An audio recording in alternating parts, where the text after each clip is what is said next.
Sharon Miller, and I'm the Marine Safety Risk Assessment Manager at VIMS. What we're doing here today is I'm an AMC instructor, which is Alaska Marine Safety Education instructor. We do classroom instruction. We talk about life rafts and immersion suits, psychological response to a crisis. And when that's finished, we come to the pool. Now we've talked about it, now let's exercise.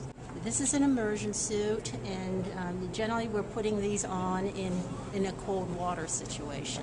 So it helps with your body temperature. Have an emergency, they have immersion suits on board. We train to be in them within 60 seconds. If you go overboard into cold water, what do we know? We know that within the first minute, our bodies are going to respond to cold water.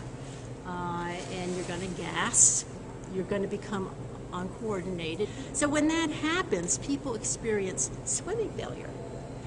If they're in this immersion suit, they're going to have complete flotation. I want you to get into the water, get yourself stabilized, go ahead and do the inflation, kind of just get the feel, and then we're going to move forward and we're going to get into the chain because it's a bigger signal, and that's how we can move faster, stay together. What this is all about is preparing them for the unexpected. They oftentimes, I know that they go out on these large vessels. They do wonderful drills with you.